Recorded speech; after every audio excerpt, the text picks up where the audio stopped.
dende a Fundación Juana de Vega como coordinadores do proxecto Caprice, en colaboración cos distintos socios, no, que conformamos esta proposta, desenvolvemos tarefas en 5 áreas territoriais diferentes. No? Nese sentido, cada unha destas áreas territoriais constitúe un Living Lab, o que se coñece como un laboratorio vivinte, que non deixan de ser grupos de traballo constituídos entre os técnicos do proxecto, as diversas entidades que o conforman e comuneiros, comuneiras e a cidadanía residente destas áreas. No?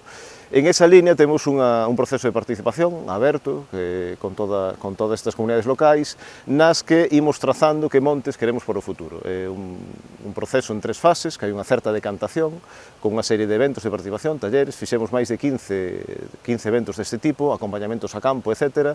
E teñen participado pois máis de 300 persoas, no, en este proceso, que é unha cifra que consideramos significativa de que hai un interese en esta cuestión. A maiores disso, pois hai tamén visitas de intercambio, xornadas de voluntariado, xornadas formativas, que ao final do proxecto serán unhas 10 sesións, que son as xornadas a demanda dos propios participantes, as temáticas seleccionadas son escollidas polas propias comunidades de montes. No? En ese sentido, as comunidades de montes os montes que participan no proxecto son variadas, hai montes veciñais en común, temos montes de varas, montes particulares, etc. E iso xera unha maior riqueza no proceso. A selección dos montes tamén depende ou fíxose en inicio pensando tamén en esa variedade, en ter todo tipo de casuísticas, montes de todo tipo, temos condicións bioxeográficas diferentes, modelos de prioridade diferentes, e iso dá unha riqueza ao proxecto.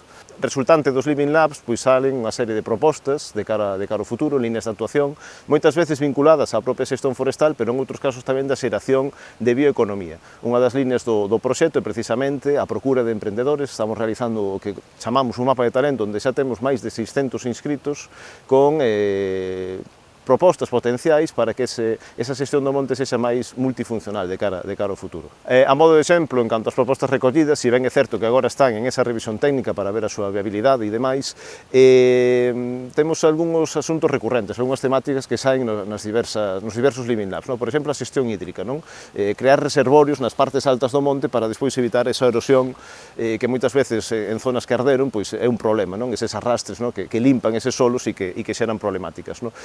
Outros exemplos, pois a xestión gandeira de espazos, como poden ser cortalumes verdes, etc. Propostas moi variadas en canto a modelos productivos vinculados á apicultura, tema de micoloxía, diversos potenciais que ao final o que fan é diversificar o valor do monte desde un punto de vista productivo, pero tamén desde un punto de vista ambiental e incluso desde un punto de vista social. Unha resultante do proxecto tamén é a xeración de comunidade, non só das propias comunidades locais, sino das comunidades entre si, a creación desa gran rede.